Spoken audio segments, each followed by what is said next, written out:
Il n'est pas assez d'une vie pour comprendre l'art.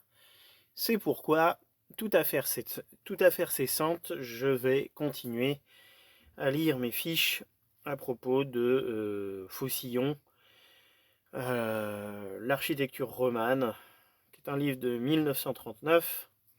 J'en suis à la fiche 42 et en tout, j'ai pris des notes sur 53 fiches. Donc il reste une dizaine de fiches. Voilà, je les ferai pas pour cette vidéo. Mais on va avancer. On avait arrêté la dernière fois à cette phrase. Si bien, d'ailleurs c'est la suite d'une phrase, mais peut-être pas que c'est la suite d'une phrase, quelquefois je prends juste des morceaux de phrases parce qu'il y a des trucs qui me plaisent dedans. Si bien que chaque bloc ornemental, devenu image et figure, est comme un petit monde clos, bien serré, compact, qui porte en lui sa propre loi.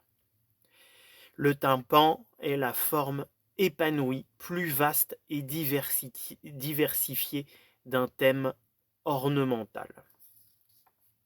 Ici, j'ai noté que page 250, il y avait des propos obscurs sur la dialectique. Donc, j'ai sûrement pas trop compris ce qu'il a dit, puisque j'ai dit que c'était des propos obscurs. J'aurais pu tout simplement rien noter, mais ça devait me sembler intéressant, donc j'ai quand même noté que ça existait pour éventuellement y revenir, mais là tout de suite, j'ai pas envie d'y revenir. Ouvrez les guillemets. Mais, tandis que le dialecticien se perd dans le dédale de combinaisons vaines, l'imagier, collaborant avec l'architecte, crée un monde, prolonge l'homme au-delà de ses limites, donne une forme et une figure à toutes les audaces de ses songes. Fermez les guillemets. Et du coup, maintenant, on va passer à un titre, le grand 3, un grand 3, qui s'appelle Les sources, deux petits points. L'art des chrétientés orientales. Alors, ça fait partie des sources. Les sources, j'imagine, c'est les sources du roman, donc d'où vient le roman, où il a pris ses influences. J'imagine que c'est ça qu'il faut entendre par source. Et donc, parmi les sources, il y a l'art des chrétientés orientales, l'islam, l'Irlande et l'art carolingien. Les chrétientés orientales, deux petits points. Constance, la ville de Constance. Ouvrez les guillemets. La Syrie a donné au haut Moyen-Âge quelques-uns de ses thèmes élémentaires, comme la rosace, qui se sont incrustés, mais comme des corps étrangers, dans son pauvre répertoire ornemental. Fermez les guillemets. Analogie dans la composition et le traitement des masses entre les grandes basiliques syriennes en pierre et certaines églises romanes. Ouvrez les guillemets. Les monuments de la Palestine constantinienne se dressent pendant des siècles à l'horizon de l'Occident. Non seulement comme le terme du plus saint des pèlerinages, mais comme des modèles. Et le Saint-Sépulcre a engendré par voie directe ou indirecte toute une famille de rotondes. Fermez les guillemets. Probable transmission de l'Égypte à l'art des Lombards. Deux petits points. Ouvrez les guillemets. Les variations entre l'entrelac y sont limitées. Et ce y sont limités, il parle des monastères de la vallée du Nil. Dans les monastères de la vallée du Nil, les variations sur l'entrelac y sont limitées, mais d'une fermeté pour ainsi dire classique. fermez les guillemets, ouvrez les guillemets, mais à une époque plus ancienne, encore fortement imprégnée par le génie hellénistique, l'art copte tentait une combinaison des formes vivantes et des formes abstraites. Les ruines d'Anas les présentent côte à côte. Les ruines d'Anas présentent côte à côte les combinaisons de formes vivantes et les formes abstraites. Ce qui est curieux, comme s'il y avait une opposition entre les formes vivantes et abstraites, comme si les formes abstraites, enfin bon, bref. Les ruines d'Anna présentent côte à côte ces formes vivantes et ces formes abstraites. L'évolution du décor du bois et du décor des tissus montre le dessèchement progressif et la réduction à la régularité géométrique de la riche flore alexandrine.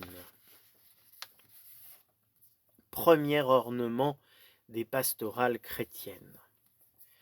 La phrase qui vient, je l'ai soulignée. La figure de l'homme, longtemps fidèle aux exemples de la peinture et de la mosaïque gréco-romaine de basse époque, y devient schématique et décorative, sinon ornementale, en s'enveloppant par exemple de bandelettes entrelacées qui tendent à la réduire à l'entrelac. Fermez les guillemets. Donc la figure de l'homme, qui jusqu'à maintenant avait copié sur les mosaïques gréco-romaines et qui donc devait probablement faire des formes assez vivantes, où la vie était insufflée, avec un modelé, j'imagine, s'est mis à se schématiser, à devenir décoratif et ornemental, abstrait. Donc c'est ce qu'il entend par abstrait. Et s'est mis aussi à s'envelopper de bandelettes, des bandelettes enlacées qui figurent l'entrelac. Et là, effectivement, ça fait penser à certaines enluminures, comme certains manuscrits irlandais. La chrétienté d'Arménie et de Géorgie, entre parenthèses et entre guillemets chrétiens d'Asie, voisin de l'empire sassanide, l'Arménie lui doit une émulation et des modèles. Le goût de la grande sculpture appliquée à la décoration monumentale, ouvrez les guillemets, où la puissance plastique et le respect de la figure humaine s'associaient à une symétrie rigoureuse et à des parties ornementales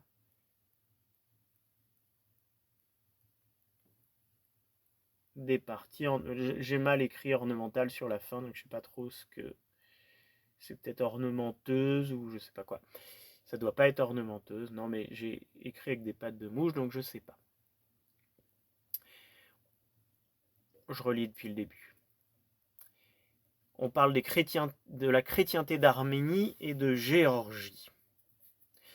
Voisin de l'empire sassanide, l'Arménie lui doit une émulation et des modèles.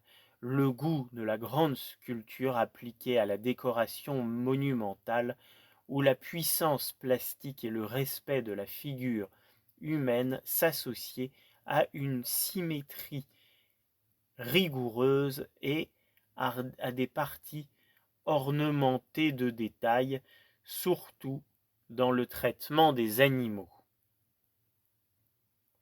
Et là encore, il y a un peu comme une opposition. Hein. Il dit qu'ils arrivent à combiner la puissance plastique, le respect de la figure humaine,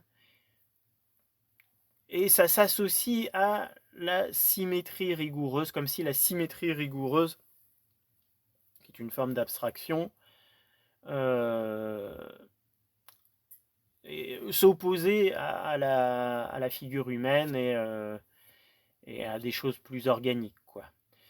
Il met la symétrie rigoureuse avec les parties ornementées de détails. L'ornement et la symétrie est un peu associé à ces formes abstraites qui s'opposent à l'humain, aux formes humaines plus organiques.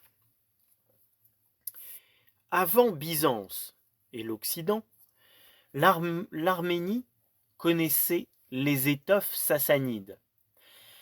Cette faune et cette fleur réduites à un schématisme accentué par la technique du tissage et donnant une monotone vigueur dans ces médaillons les plus compliqués au thème de l'affrontement. Fermez les guillemets, tout ça, ça a été écrit page 257 du livre. J'ai mis une petite définition de l'entrelac, à moins que ce ne soit pas une définition, mais juste ce que Faucillon dit sur l'entrelac. L'entrelac, 2 petits points. Alors, entre guillemets, je crois que ça se dit l'entrelac, hein, mais moi je vais continuer à dire l'entrelac. L'entrelac, 2 petits points, provient de vestiges millénaires sur le sol arménien. L'Arménie et la Géorgie ont beaucoup utilisé l'entrelac pour la décoration de leurs églises. Ouvrez les guillemets. La Transcaucasie est dans l'ère d'expansion des anciennes cultures de la Mésopotamie et de l'Iran. 2 petits points. Style animal, vigueur naturaliste, sentiment de la vie, musculature soulignée et dégagée comme une valeur ornementale. Contrairement à l'art roman, l'art arménien est indifférent aux fonctions, dans la sculpture comme dans l'architecture. Oui, puisqu'on a vu que certaines sculptures dans l'art roman soulignent la fonction architecturale dans laquelle elle est.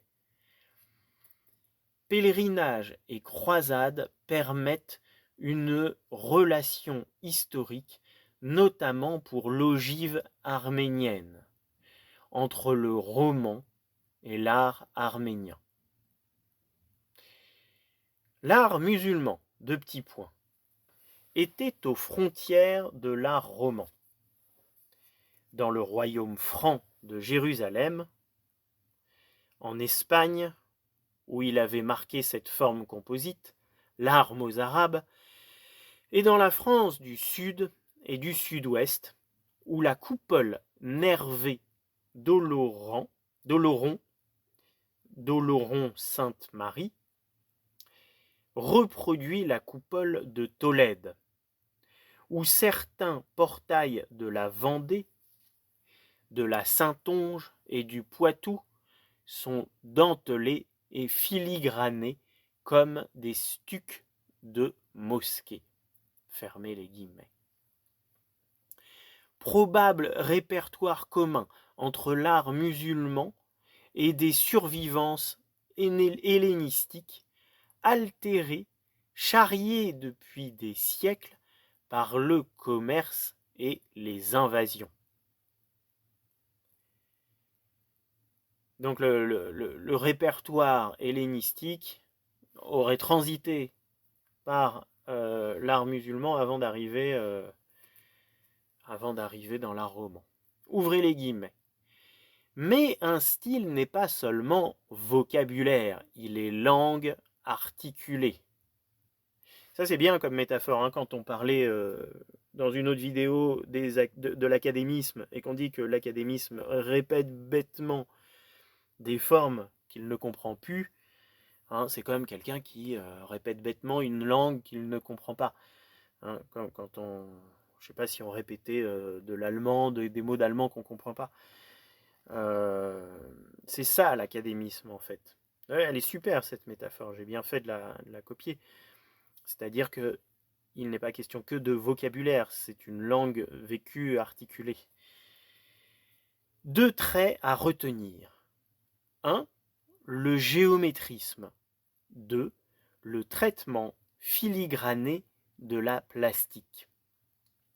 Le goût des combinaisons abstraites amenées par les barbares des invasions, les Normands, les Arabes. Voilà, les barbares des invasions, c'est les Normands et les Arabes.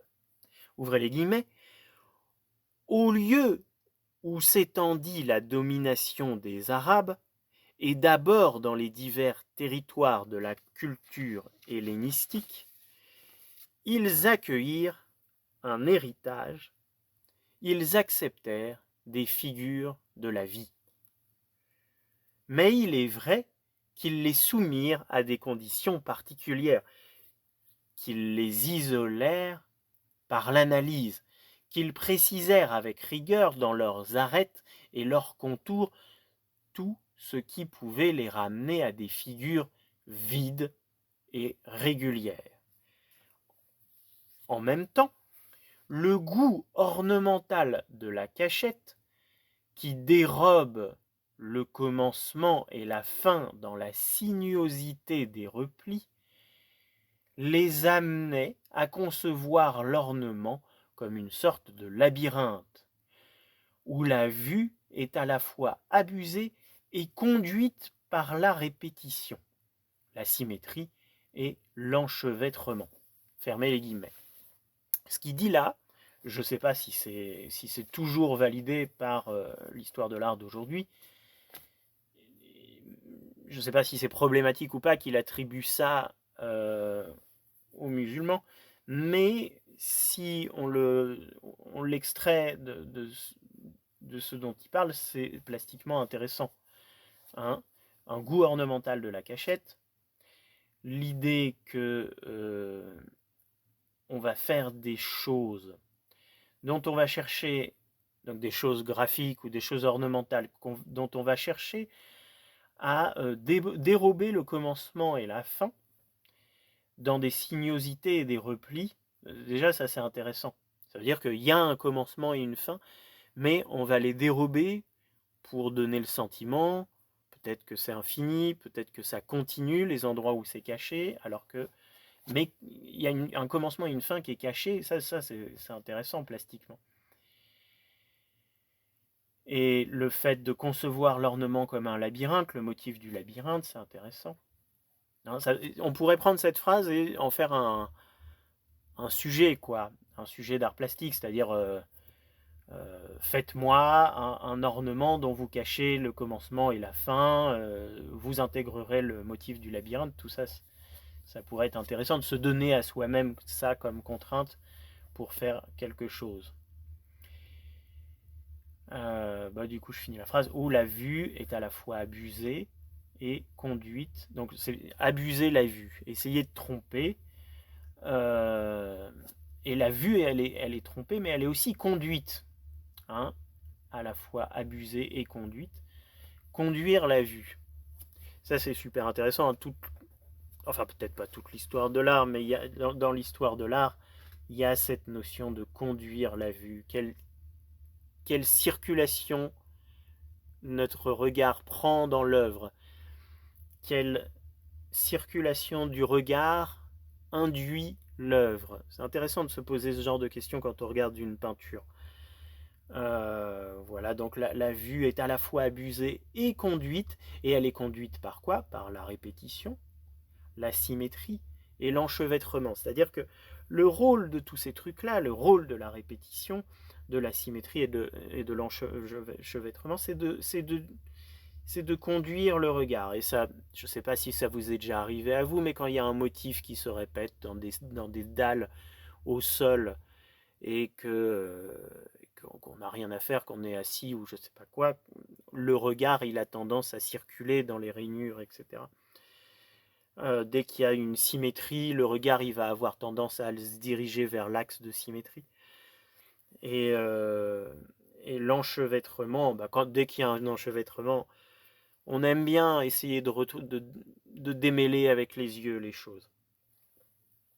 Transposition ornementale de l'écriture rendue méconnaissable. Les Arabes ont pensé comme les romans, certaines régions de la vie des formes.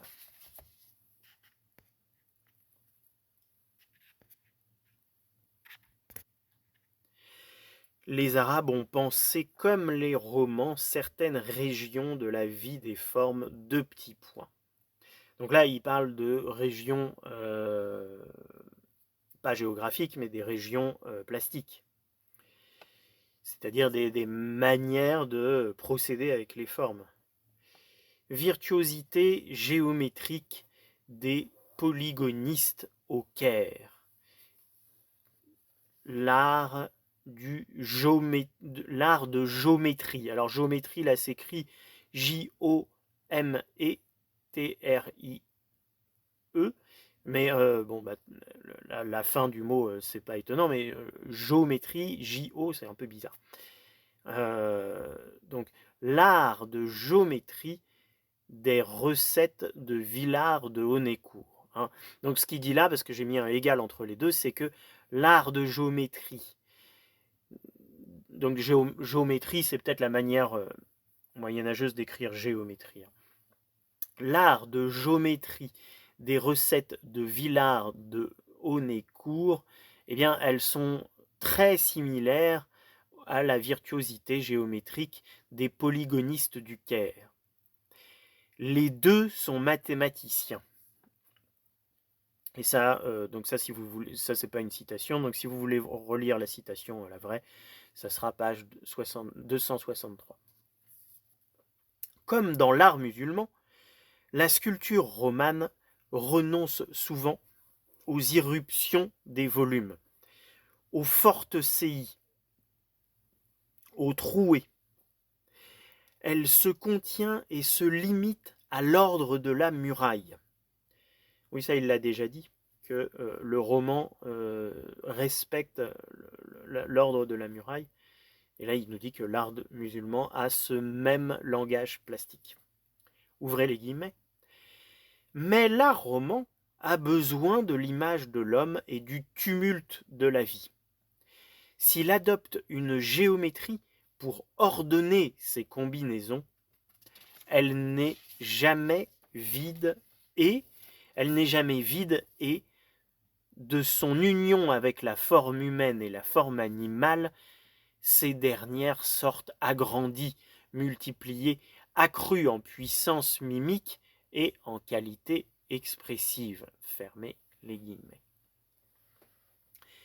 Irlande, deux petits points. L'Irlande a reçu des moines d'Égypte des éléments iconographiques et certains caractères de style. Ouvrez les guillemets.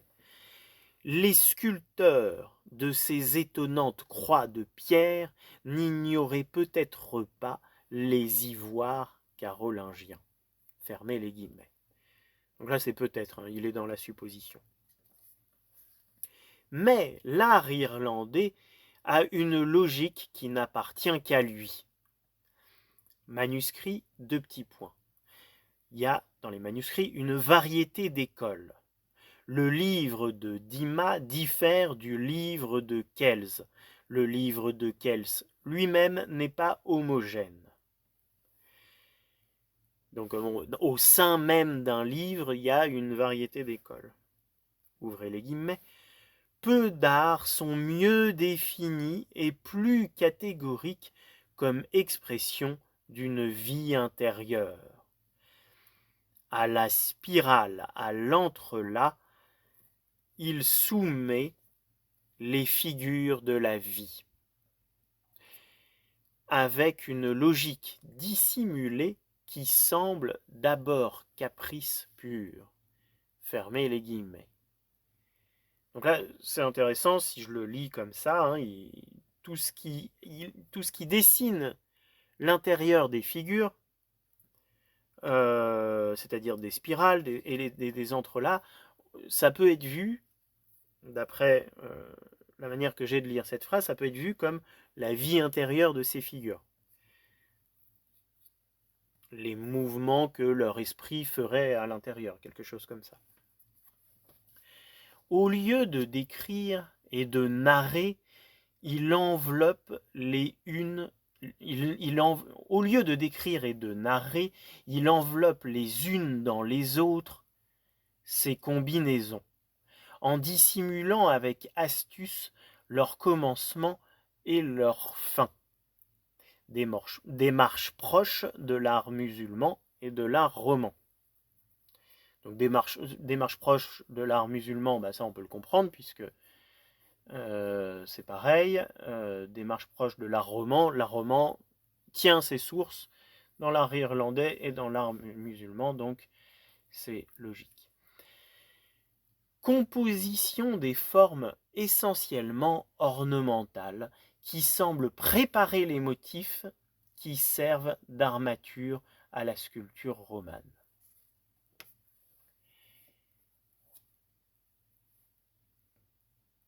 Donc composition de formes essentiellement ornementales. Donc ils disent que les formes ornementales de l'art irlandais préparent les motifs qui servent d'armature à la sculpture romane. L'Irlande et le continent sont reliés au IXe siècle et au Xe siècle par l'expansion du monachisme ou monachisme et le développement de l'art carolingien. Entre parenthèses, monachisme ou monachisme, c'est l'état des moines. C'est le mode de vie, les vœux religieux, la règle commune, séparée du monde. C'est tout ça qui est propre aux moines. Monachisme, ça vient du grec monos, qui veut dire solitaire, célibataire. Fermez la parenthèse pour la définition.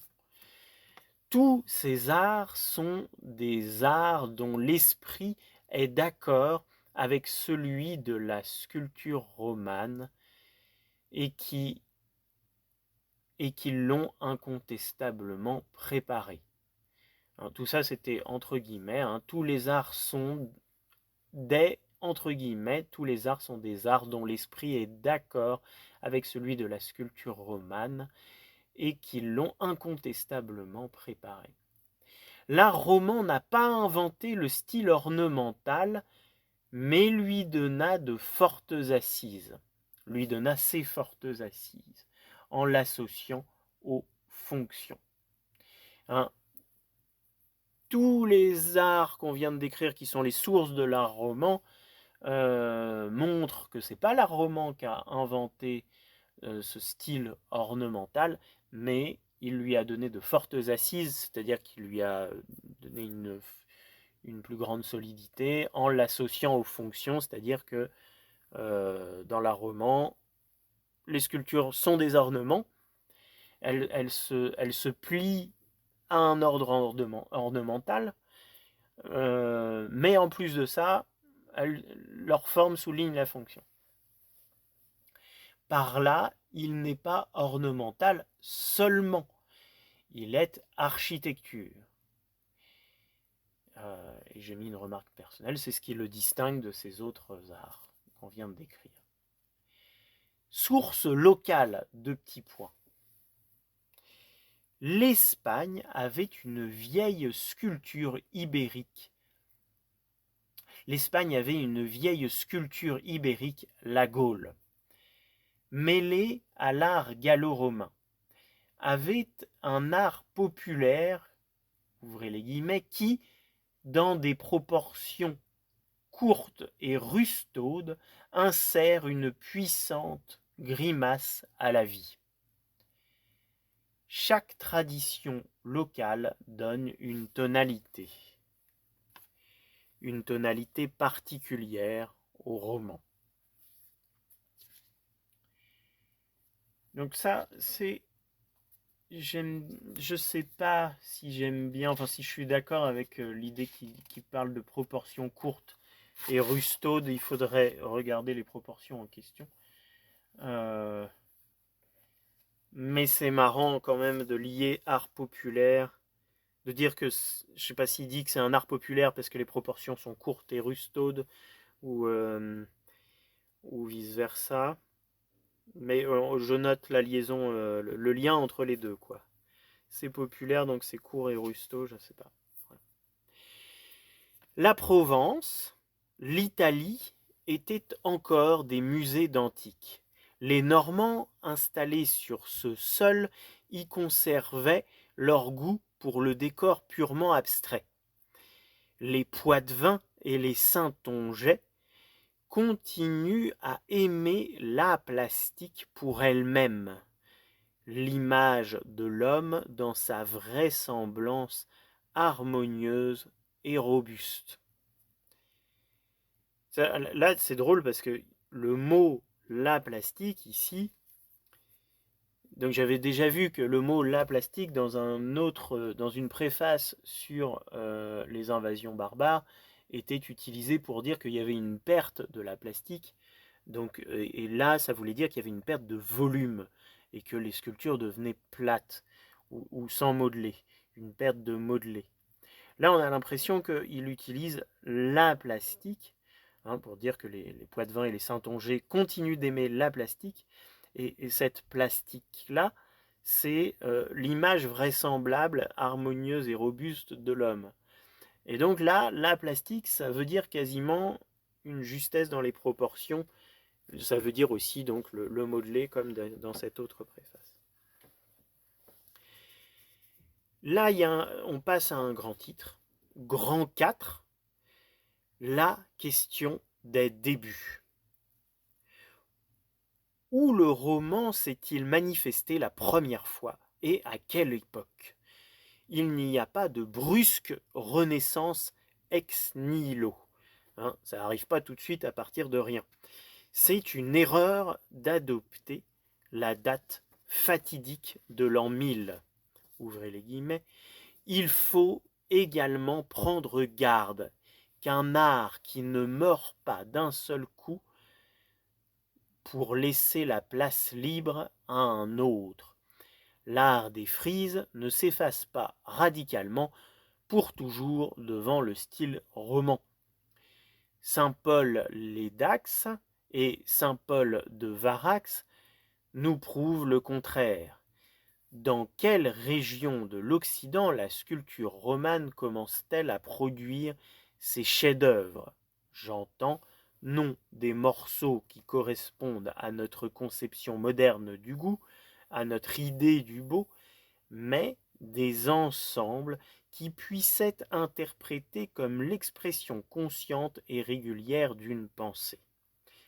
Où est-ce qu'on va trouver ces premiers exemples d'une interprétation, d'une expression consciente et régulière de la pensée romane, puisque la plastique d'une époque, c'est l'expression d'une pensée pour Faucillon. Ce qui est intéressant là, c'est que en tant qu'historien, il prend ses distances par rapport au goût moderne, donc à son propre goût en fait. Il va essayer de les mettre de côté. Notre idée du beau, notre idée moderne du goût, il les met de côté pour pouvoir trouver quelles sont les premières sculptures romanes, et pour pouvoir identifier quelles sont les premières sculptures romanes, et bien c'est celles qui correspondent à la pensée du roman, comme s'il y avait à un moment donné un cœur du roman, un moment où c'est le moment où c'est vraiment le roman, et que avant c'est pas encore vraiment le roman, après c'est pas vraiment le roman. Et on ne va pas définir les chefs-d'œuvre en fonction des goûts, mais en fonction d'une pensée. Voilà, j'essaye d'expliciter, puis en fait je répète que la même chose, donc ça fait passer le temps. Bourgogne, 2 petits points. Cluny, les monuments antiques sont nombreux sur son sol, et elle s'en inspire. Témoignage des chapiteaux conservés au musée Auchier, ouvrez les guillemets, quelle que soit la date qu'on leur assigne, ils ne sont pas ou ne sont plus romans, par leur désaccord exceptionnel et radical avec les chapiteaux antérieurs ou contemporains. Les élégantes figures isolées des médaillons d'applique ne font pas corps avec la masse monumentale. Elles ne tiennent à rien, elles valent par elles-mêmes comme des morceaux traités pour le morceau, avec des raffinements d'outils. Oui, parce que je ne sais pas si on l'a déjà dit, mais en tout cas, dans Faucillon, dans mon souvenir, il dit que le gothique, eh bien, qu'est-ce qui va se passer dans le gothique? Les sculptures vont s'extraire de la paroi et donc elles vont devenir autonomes par rapport à la paroi. Elles ne vont plus se plier à l'ordre ornemental, elles vont plus se plier à l'ordre architectural. Et comme elles vont devenir autonomes, c'est ce qu'il vient de dire, elles vont devenir des morceaux autonomes en soi qu'on pourrait même détacher et mettre ailleurs. Et donc elles vont retrouver des proportions autonomes. Donc il va y avoir un retour des proportions vraisemblables. Donc par rapport à tout ce qu'il vient de dire, il dit trop entre guillemets décadent pour être le début du roman, sauf s'il y a eu précocité du développement stylistique. Ah oui, j'avais l'impression plutôt qu'il disait que c'était tardif. Bon. Espagne, deux petits points, Compostelle, l'art asturien et son style tubulaire, l'art islamique qui, par ses chapiteaux voilés d'une découpure de pierre, et surtout par ses ivoires où des bêtes de chasse se poursuivent à travers des forêts de rinceaux, a rayonné sur l'Espagne chrétienne et sur la France du Sud-Ouest. Spécificité du roman en France et en Occident. Deux petits points. Un art monumental dont la sculpture est l'expression d'une pensée architecturale. L'un des principes de la culture occidentale.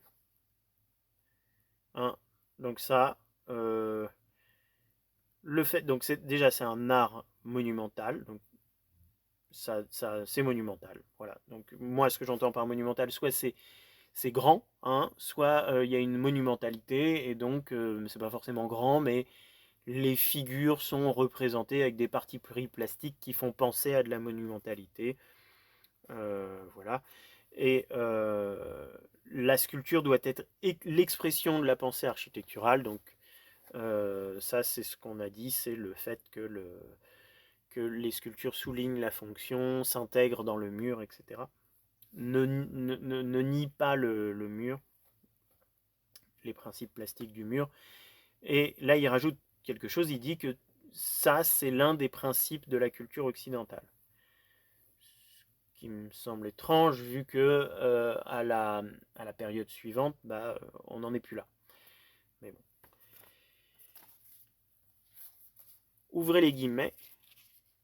La porteuse de crâne de Compostelle, qui se retrouve monstrueusement déformée, naine, à tête énorme, sur la console de la porte de Miégeville à Saint-Cernin, département Ardèche, région Auvergne-Rhône-Alpes, région Auvergne-Rhône-Alpes. Ce modèle souple et presque coulant de son corps est inhumaine par l'intensité fixe et terrible de l'expression. Fermez les guillemets. Ça, c'était page 279. J'aime bien l'idée d'un modèle souple et presque coulant de son corps. Ils ont des corps coulants. Presque coulants. Donc très très souples. Substance de la chair de la sculpture. Ouvrez les guillemets, l'art n'est pas tout entier dans une ordonnance. Il est aussi dans cette substance-là. Probable collaboration entre les ateliers de Galice et les ateliers du Languedoc, des deux côtés des Pyrénées. c'est le second atelier de Moissac qui, vers 1115, orchestre la cantate de l'Apocalypse.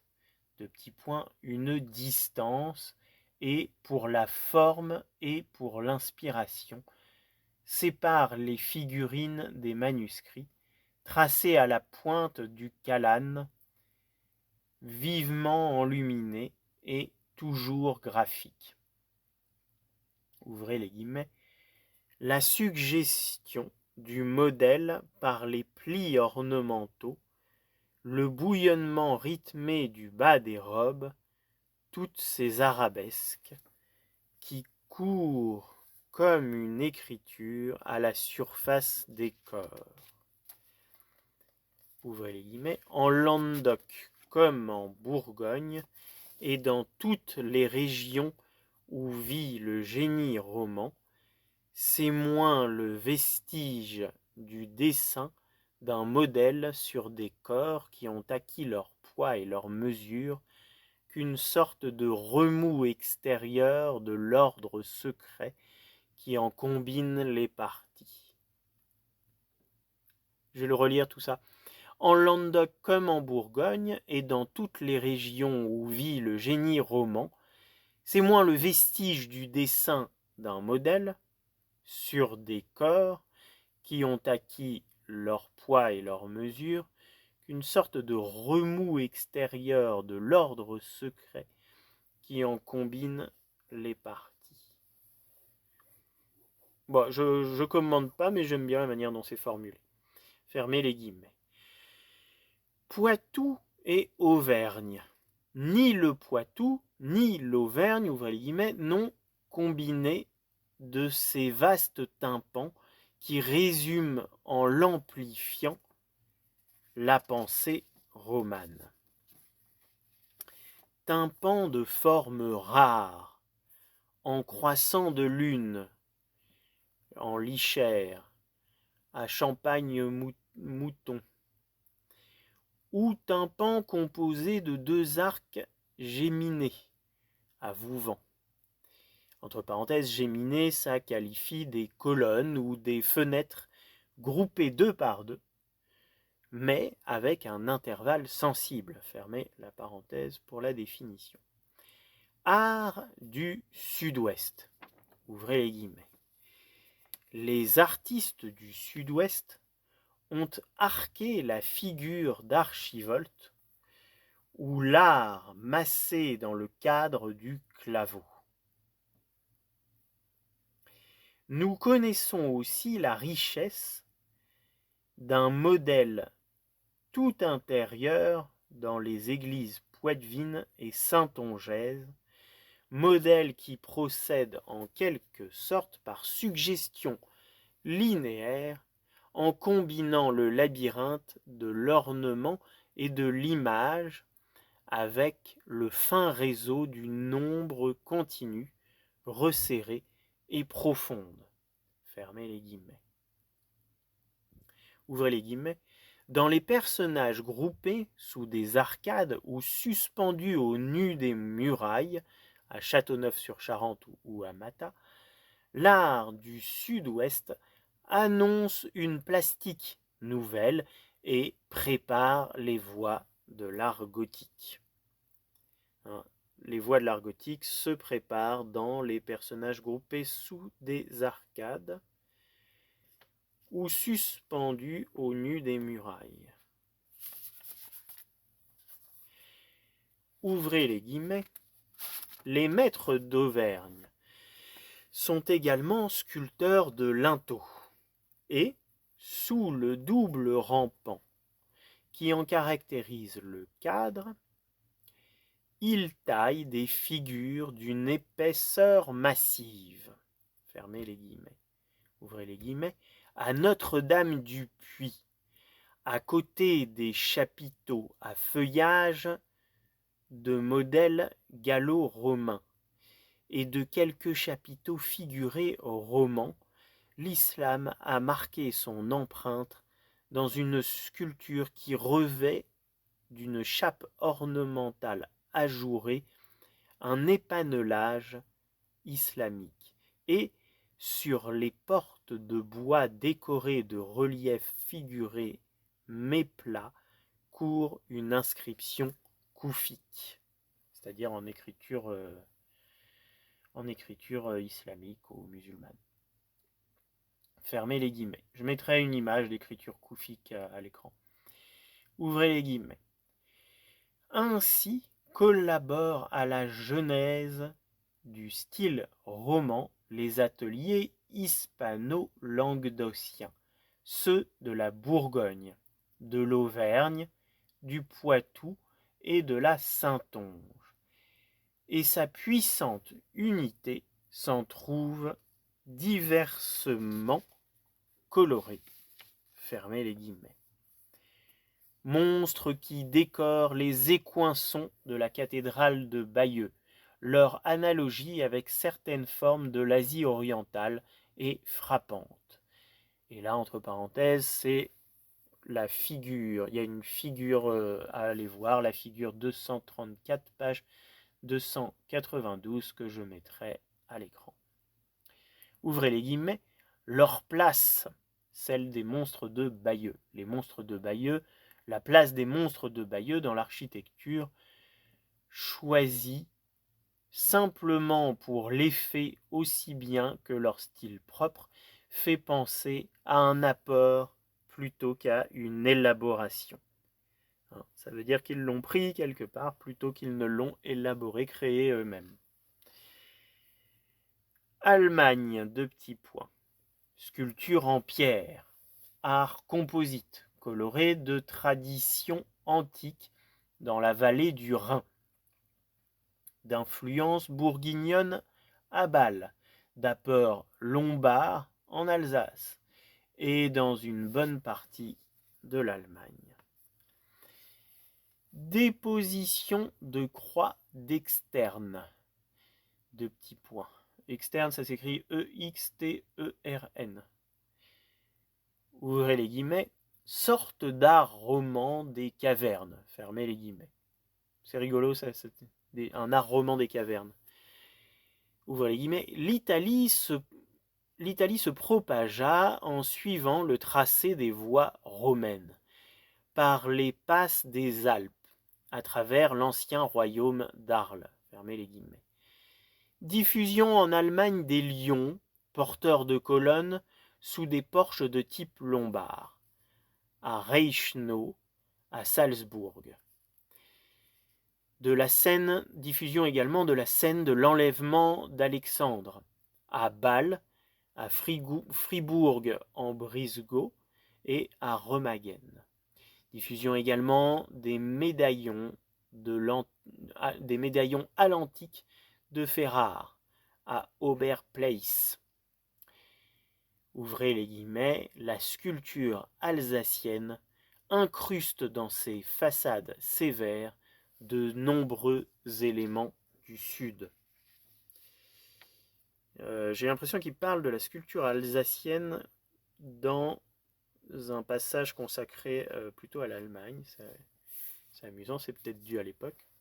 Ouvrez les guillemets, sur le cours moyen du Rhône, à Vienne, à Valence, dans l'ère immédiate de l'expansion bourguignonne, une sculpture beaucoup plus savante plie aux règles de la stylistique romane jusqu'au souvenir de l'art romain, d'ailleurs rare et peu sensible. Fermez les guillemets. Les figures de Saint-Gilles du Gard, 2 petits points. Ouvrez les guillemets. Traitement des ombres qui sont vues comme par un peintre. Traitement des ombres qui sont vues comme par un peintre dans une sculpture. Traitement des ombres avec richesse et profondeur, tandis qu'un sobre modelé ornemental laisse tout leur plein aux figures de Chartres et d'Étampes. Fermez les guillemets. Il faut aller voir la figure 236, page 296. Fermez la parenthèse. Ça, c'est très intéressant. Hein. Dans une sculpture, il parle d'une sculpture et il dit qu'il y a un traitement des ombres comme si ça avait été fait par un peintre. Et qu'est-ce que c'est qu'un traitement des ombres fait par un peintre? Avec richesse et profondeur. Alors, il faudrait aller voir, mais moi, j'imagine qu'il s'agit de sculptures où il y a des trous plus profonds, pour dire des creux. On peut imaginer, je sais pas moi, les creux juste en dessous de l'os malaire, là où il y a la mâchoire. Si le sculpteur veut dire un léger creux, ben, il va faire au contraire un creux très profond pour que ce soit très visible. Donc je dis ça, je dis n'importe quoi, puisque j'ai pas encore vu les sculptures, on ira voir. Et je mettrai les sculptures justement pendant que je fais cette digression à l'écran. Est-ce que je continue? Là, on n'a pas de grand titre avant longtemps. Et surtout, est-ce qu'il reste beaucoup de... Ouais, il reste pas mal de fiches. Je peux peut-être en faire encore une. Ouvrez les guillemets. Nous ne pouvons mesurer toute l'importance des rapports entre la Provence et l'Italie. Fermez les guillemets. Une Italie aussi diverse en sculpture qu'en architecture. Elle est byzantine, antiquisante dans le sud, où l'art de la capoue impériale inspirera les commerçants de Nicola Pisano. Nicola Pisano, c'est lui qui a inspiré Giotto pour la chapelle Scrovegni, je crois. Ouvrez les guillemets, c'est en Lombardie que nous avons une sculpture proprement romane. Fermez les guillemets, deux petits points.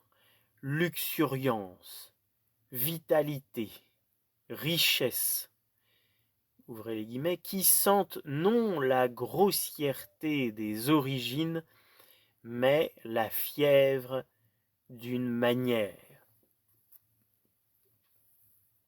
Ouais. Ouais, il y a beaucoup de choses là. Hein. Tout à l'heure, il parlait du populaire, et pour lui, le populaire était forcément Rusto. Je crois que c'était Rusto qui l'utilisait. Et là, les origines sont grossières. Bon, peut-être qu'il faut. J'ai mis des guillemets à grossière. Je sais pas si c'est lui qui les a mis ou pas. Peut-être que c'est lui. Bon, c'est pas forcément grossier. Hein. Et puis il oppose la grossièreté des origines avec la fièvre d'une manière. Mais les origines, elles peuvent être faites avec passion et fièvre aussi. Hein.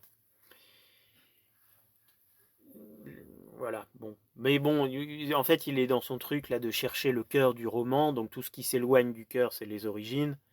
Et c'est soit les origines, soit le déclin de ce cœur. Mais en fait, c'est arbitraire tout ça.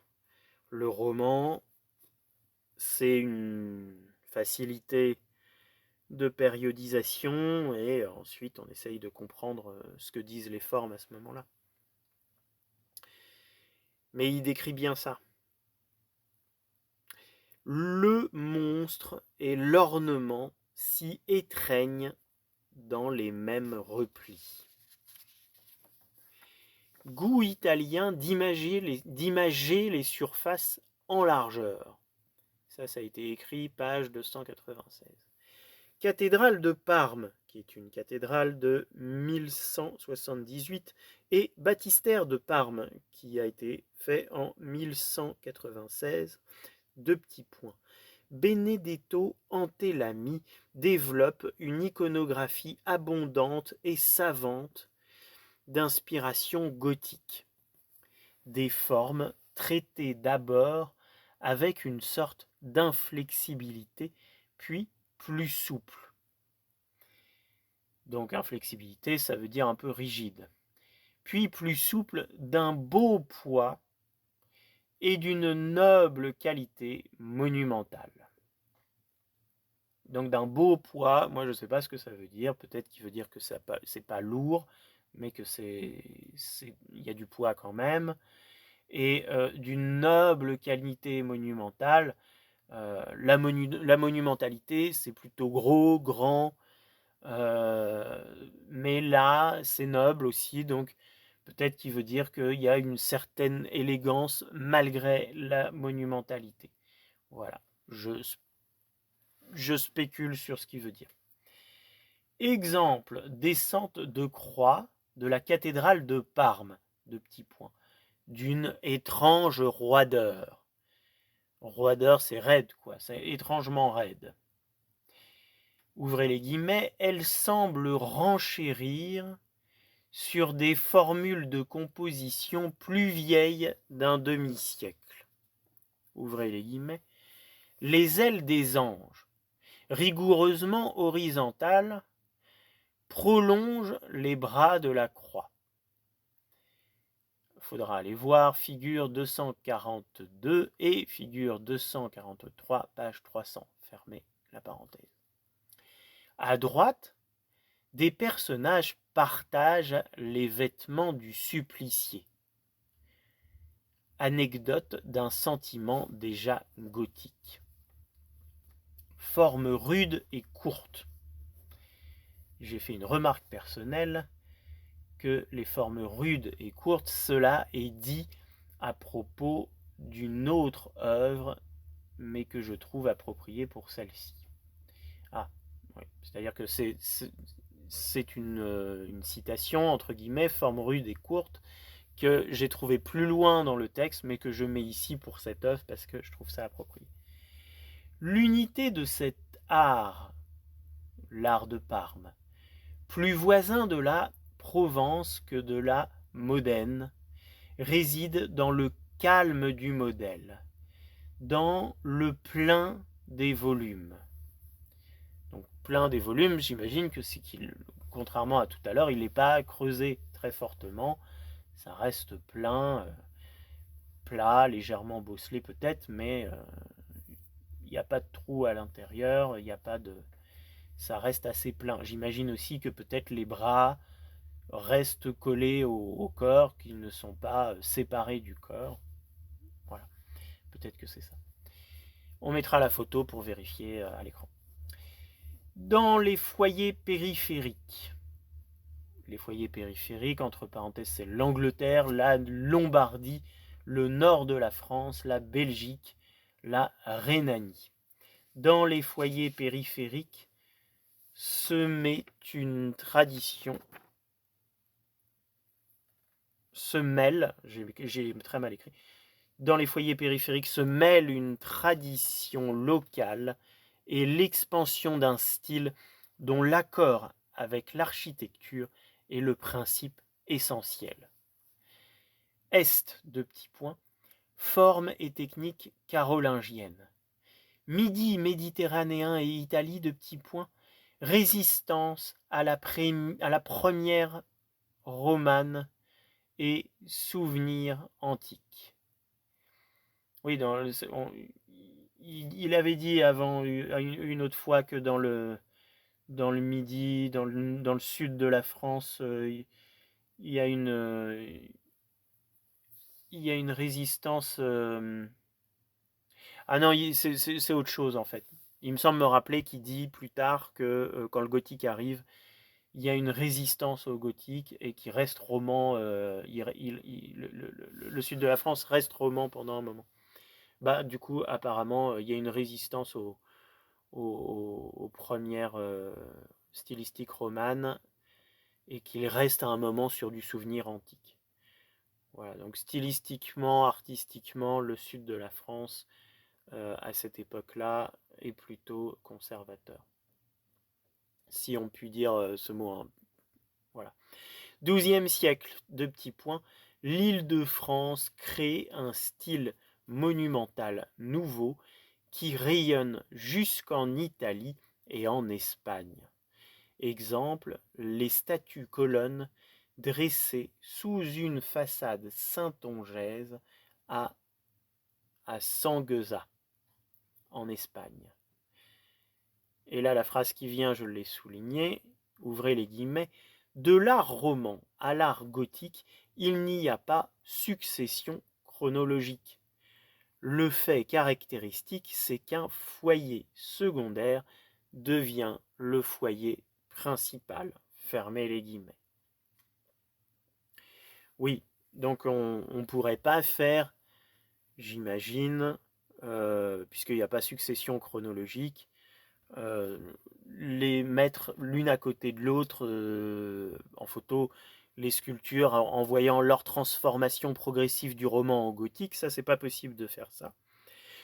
Ou peut-être que surtout c'est pas possible de le faire chronologiquement, puisque il y a du roman qui perdure, il y a du gothique qui commence, et lui il explique que la manière dont ça se passe, c'est que les foyers périphériques, les foyers secondaires, qui sont secondaires et marginales, deviennent par la suite les foyers principaux qui rayonnent et qui diffusent une nouvelle pensée plastique.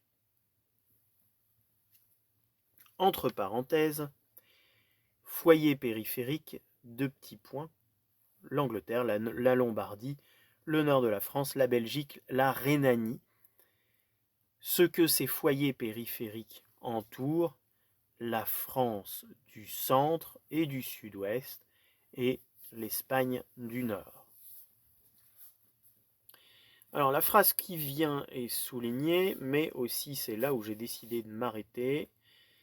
Je vais juste la lire et on reprendra la prochaine fois. 12e siècle, 2 petits points. Moment où le roman, riche des acquisitions du XIe siècle, atteint sa plénitude et sa fermeté classique. Déclin et raison du déclin de la sculpture romane, 2 petits points.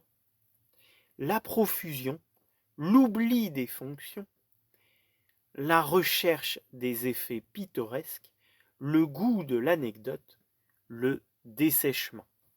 Voilà. Même si on peut avoir des choses à redire sur la notion de déclin, que le déclin n'est pas forcément un déclin, mais peut être vu comme des formes en soi qui ont quelque chose à dire autre que le déclin. Bon, Faucillon, il a beau dire que c'est un déclin, c'est quand même intéressant la manière dont il le décrit. Il y a des choses à garder là-dedans. Hein. La profusion, c'est toujours, on pourra, je sais pas, hein, je mettrai des images à l'écran, mais s'il y a profusion, lui, il dit profusion dans un sens négatif, mais on peut toujours décrire ces œuvres-là comme ayant de la profusion. L'oubli des fonctions, si le gothique, c'est le fait que les sculptures elles commencent à garder à avoir de l'autonomie par rapport au bâti, par rapport à l'architecture, par rapport à l'ornementation, c'est logique que les sculptures oublient leur assujettissement, leur soumission à la fonction, et donc on peut toujours être dans une description. La recherche de l'effet pittoresque, ça c'est un peu péjoratif, surtout si on s'arrête à la recherche de l'effet. Hein.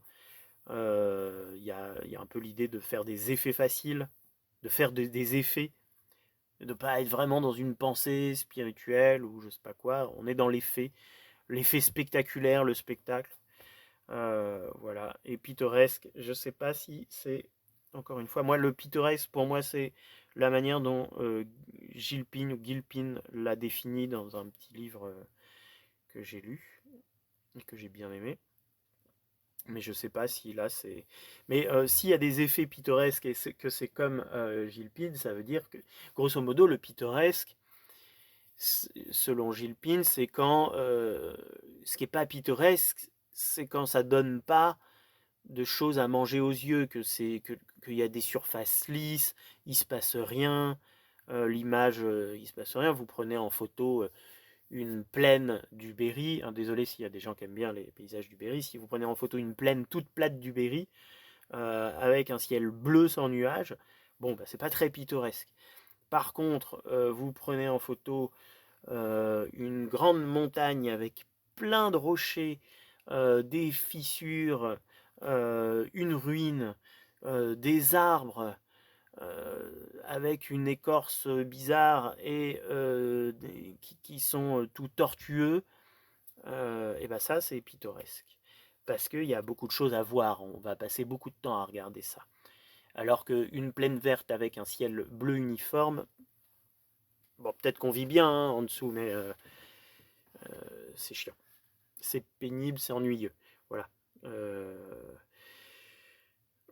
Et donc, dans la recherche de l'effet pittoresque, on peut voir ça comme quelque chose de pas péjoratif si s'il s'agit de faire en sorte qu'il y ait des choses à voir, quoi, qu'il se passe plastiquement des choses.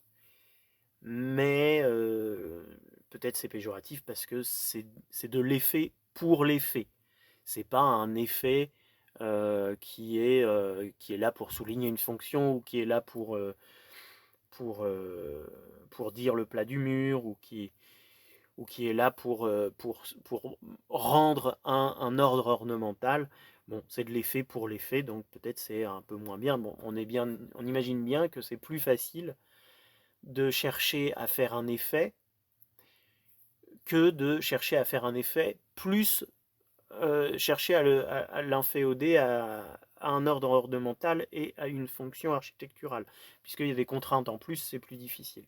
Bon, mais c'est pas parce que quelque chose est difficile que c'est mieux. Euh, voilà. Pas forcément. Alors il dit que le goût, il y a aussi un goût de l'anecdote, et ça, le goût de l'anecdote, effectivement, c'est pas terrible. Hein. Moi, le goût de l'anecdote, ça me fait penser à des peintures du 19e siècle où il y avait tel peintre qui représente tel roi qui ramasse le pinceau de Léonard de Vinci dans son atelier pour lui rendre. Là, c'est vraiment... Le gars, il passe beaucoup de temps à faire une peinture qui raconte un truc pas très intéressant. Une anecdote, quoi, un truc vite découvert, vite oublié. Euh, Pourquoi les peintres faisaient des anecdotes à l'époque? Pas parce que ça vendait bien, ça faisait un effet immédiat, un effet spectaculaire immédiat. Bon. Et alors le dessèchement, ça peut, c'est clairement péjoratif, mais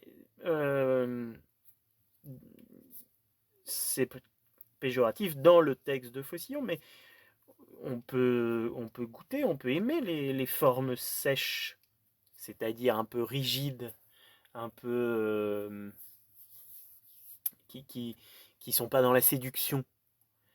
Euh, voilà. Bon, là je parle juste sur la phrase de Faucillon, hein, faudrait regarder les sculptures, et donc ma digression permettra de les voir longuement. Voilà.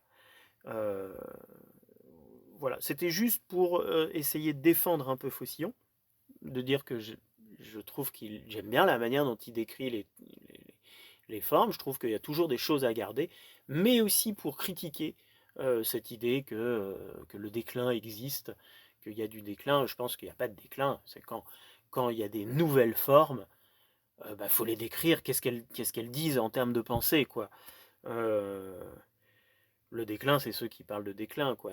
Parce que voilà, faudrait que je lise un jour ce texte de Meyer Shapiro, qui est un historien de l'art aussi, et qui déjà va. C'est un texte passionnant parce qu'il va cataloguer toutes ces manières de comprendre l'histoire de l'art. Et dedans, il y a la pensée en ascension, plateau, déclin, hein, archaïque, classique, baroque. Et il va décrire toutes ces manières-là de voir l'histoire. Il va toutes les critiquer. Et puis, à la fin, je crois qu'il amène la bonne manière de voir ou pas, peut-être, je m'en souviens plus. Mais du coup, c'est un texte super intéressant parce que du coup, on voit plusieurs théories de l'histoire et les manières dont il les conteste. Donc, c'est toujours plus intéressant que juste quelqu'un qui dit son avis, quoi. Voilà. Bon, euh, comment on finit déjà? Oui, je vous souhaite de réussir à trouver du temps dans votre vie pour pouvoir lire des livres d'histoire de l'art, euh, pour pouvoir aller dans des musées, pour pouvoir avoir des vraies rencontres avec des œuvres. Rencontrer une œuvre, c'est vraiment rencontrer des dimensions, un format, un poids, une matière, même si on n'a pas le droit de toucher, hein. Allez, bonne fin de journée, au revoir.